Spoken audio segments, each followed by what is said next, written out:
On s'est tous déjà sentis un peu coincés, non? Comme si on suivait un chemin qui n'était pas vraiment le nôtre. Alors comment on fait pour se libérer de tout ça? C'est ce qu'on va voir aujourd'hui en s'inspirant des idées de Jay Shetty pour justement s'élever au-dessus du bruit ambiant et trouver sa propre voie.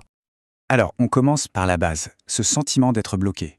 C'est souvent le premier signal d'alarme, celui qui nous dit que quelque chose doit changer. On va creuser un peu cette sensation que, franchement, beaucoup de monde connaît.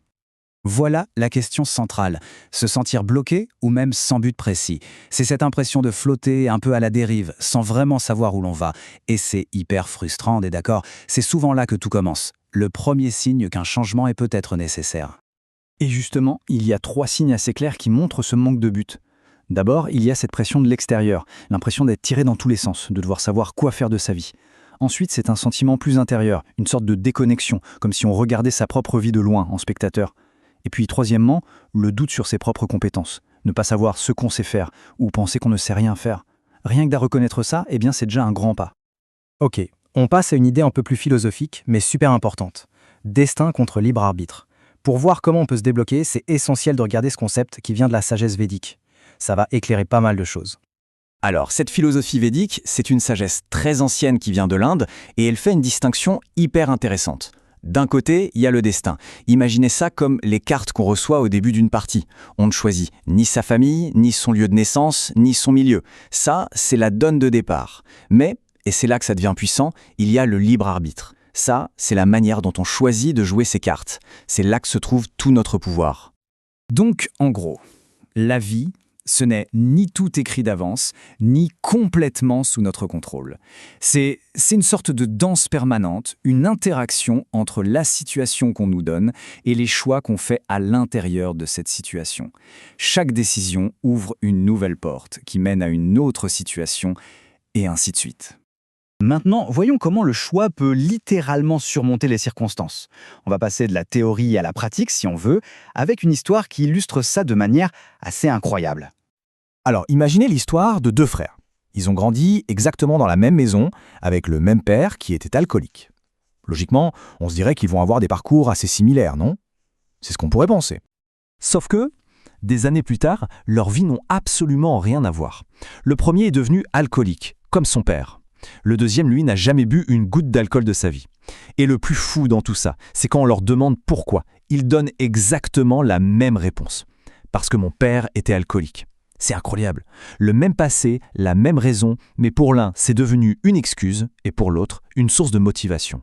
La leçon, elle est hyper claire, non? Même situation, même scénario, mais 2 choix radicalement différents.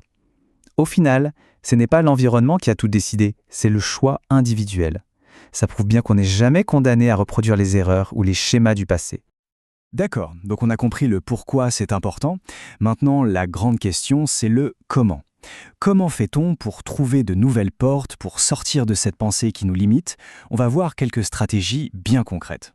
Il y a cette phrase géniale de Thomas Edison qui dit « Quand vous croyez avoir épuisé toutes les options, souvenez-vous de ceci, ce n'est pas le cas ». C'est tellement vrai. On a tendance à se sentir bloqué très vite une fois qu'on a testé 2 ou 3 solutions évidentes. Mais la réalité, c'est que l'éventail des possibles est souvent bien plus large qu'on ne l'imagine. Ça, c'est un principe de base en créativité. Les 10 premières idées qui viennent en tête, en général, ce sont les plus évidentes, les clichés, ce que tout le monde a déjà pensé. La vraie bonne idée, l'innovation, la percée, elle arrive quand on continue à creuser, quand on va chercher la 11e, la 12e idée. C'est là que ça devient intéressant. Et ça, ce conseil du mentor de Jay Shetty, c'est juste génial. Votre rôle devrait être d'ouvrir toutes les portes possibles, laissez le monde fermer celles que vous n'êtes pas censé franchir. Autrement dit, il faut arrêter de se limiter soi-même, d'éliminer des options avant même de les avoir testées. L'idée, c'est d'explorer, d'ouvrir un maximum de portes et de voir ensuite lesquelles se referment naturellement.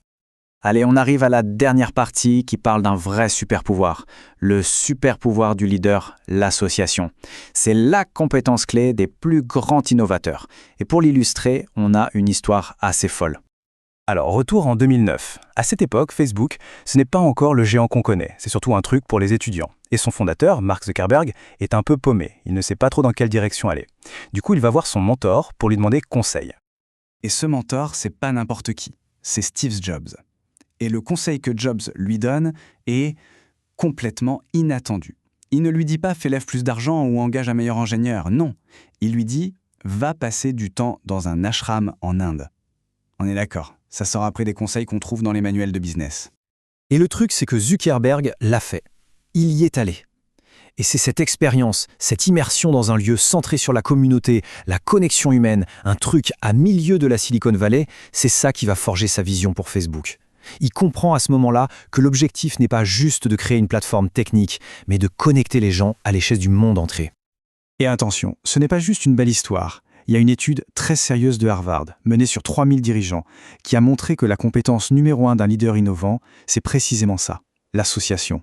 C'est cette capacité à avoir des liens, des connexions, là où les autres ne voient que des choses séparées. La véritable innovation, au fond, c'est ça. C'est connecter une plateforme tech avec la philosophie d'un ashram. Ça ne vient pas en copiant ce que fait le voisin, mais en créant des ponts entre des univers qui n'ont a priori rien à voir. C'est là que se cache la vraie créativité. Alors voilà, pour finir, la question reste ouverte. Quelle est cette porte un peu inattendue qu'on pourrait pousser? Quelle est cette association d'idées improbables qui pourrait tout changer, que ce soit dans sa vie perso ou pro? C'est une bonne question à se poser. Et la réponse, parfois, est beaucoup plus proche qu'on ne le pense.